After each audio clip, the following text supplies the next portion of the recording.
Some call it a civil war, some a revolution, and at the time, they simply referred to it as the Troubles. Historians disagree on when it started and when it ended.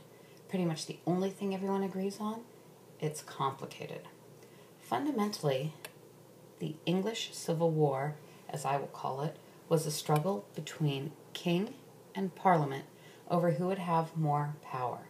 The issue was complicated by religious tensions between the Catholic-leaning kings and the Protestant-dominated parliament, which itself was divided between Anglicans and Puritans. Let's start with some background information. During the 100 Years' War, English kings had granted Parliament the power of the purse, the right to approve taxes, in order to get the nobles' support for the war. This precedent of shared power continued, and under the rule of Elizabeth I, the English Parliament had become accustomed to having a say in ruling England. For Elizabeth, this power sharing was a political necessity in order for her to maintain her hold on the throne. Parliament itself had been undergoing changes during the Elizabethan period, with the growing importance of wealthy landowners called the gentry. Since they had no title of nobility, the gentry weren't automatic members of the upper house of Parliament, called the House of Lords. However, many of them were elected to Parliament as members of the lower house, called the House of Commons. Additionally, during the second half of the 16th century, England had seen the emergence of a group of Protestants referred to as Puritans.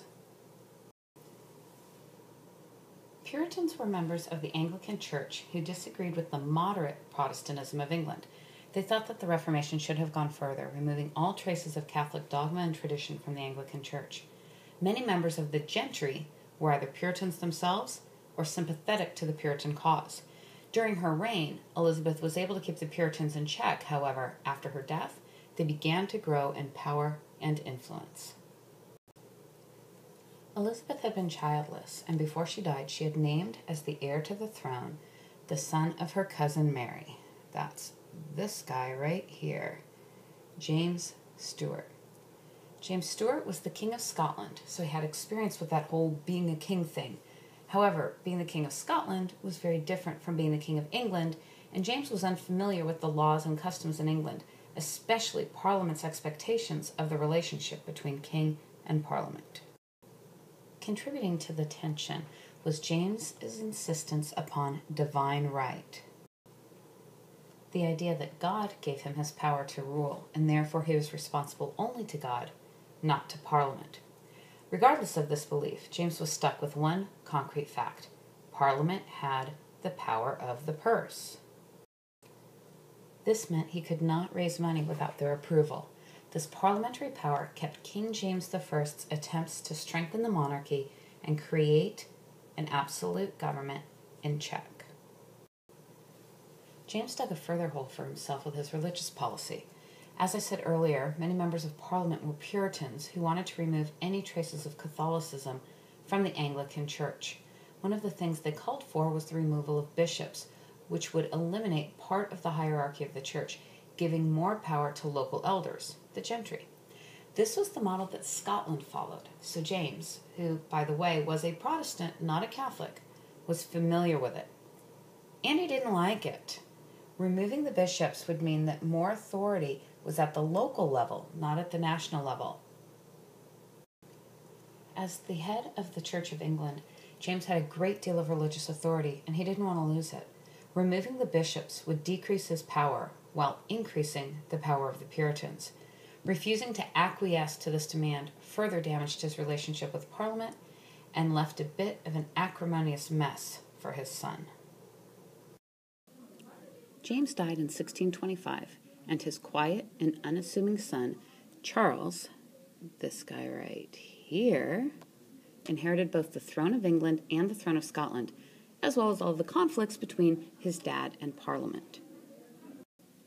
Unfortunately, where James had been intelligent, strong-minded, and forceful, Charles I, not so much. Feelings made worse by the fact that he really chose horrendous advisors and friends, many of whom were Catholic or did Catholic-y things, including his wife, who was the Catholic sister of the French king. His closest advisor was Archbishop William Laud, who, along with Charles, attempted to introduce more ritual and rite into the Anglican Church. Very Catholic ideas. As you might imagine, the Puritans were pretty unthrilled with this. So from the beginning of Charles' reign, Parliament set out to show Charles who was boss. In 1628, they passed the Petition of Right, which enunciated their specific rights and demanded that Charles approve it before they would grant him any monies. Charles approved it as an expediency. If he didn't agree, he wouldn't have any money, but hated that it limited his power. He looked for the first opportunity to renege, which means to go back on his word, and from 1629 until 1640, he refused to summon Parliament to meet, pursuing instead a policy of personal rule, which means simply that he was ruling without Parliament. Really, the only thing he needed Parliament for was to get money, and once he found a way around that little problem, he was good to go. The solution to getting money without Parliament was a little something called the ship tax. Notice I enunciate that very carefully. English monarchs, in times of emergency, had the right to levy a tax called the ship tax on coastal towns to pay for the defense of the realm. So Charles simply said that the Spanish were about to invade and demanded that the ship tax be paid to defend against the Catholics. The only problem is that the Spanish were not about to invade. In fact, they were too busy losing the 30 Years' War. But the coastal towns ponied up the money, and Charles was able to keep the monarchy financially afloat. And then the next year, and the next, and the next, he demanded that coastal towns pay the ship tax, and eventually that all towns pay the ship tax, because, really, the Spanish were poised to invade at any minute. Finally, by 1640, the English had had enough, and most people flat out refused to pay the ship tax.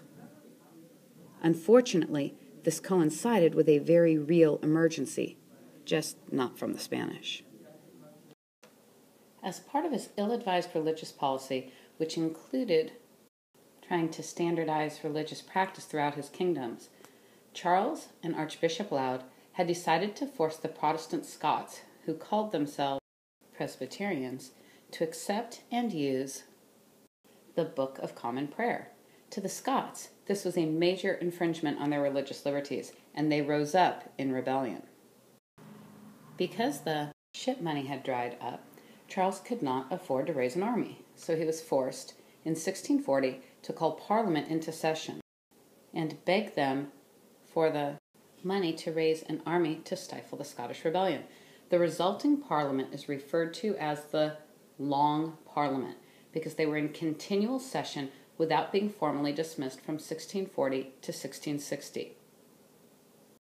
And when Charles called them into session, boy, were they mad, and they were determined once again to show Charles who was boss. You know, Charles has a very difficult time learning this lesson. Before they would even consider giving Charles money to put down the Scottish Rebellion, Parliament first passed the Grand Remonstrance, which listed out their grievances against the king. And then they passed several key pieces of legislation that limited the king's authority. Lastly, they passed the Triennial Act, which stated that Parliament must meet at least every 3 years, with or without being called into session by the king. Most members of Parliament were satisfied at this point that they had taught Charles a lesson and were ready to move on.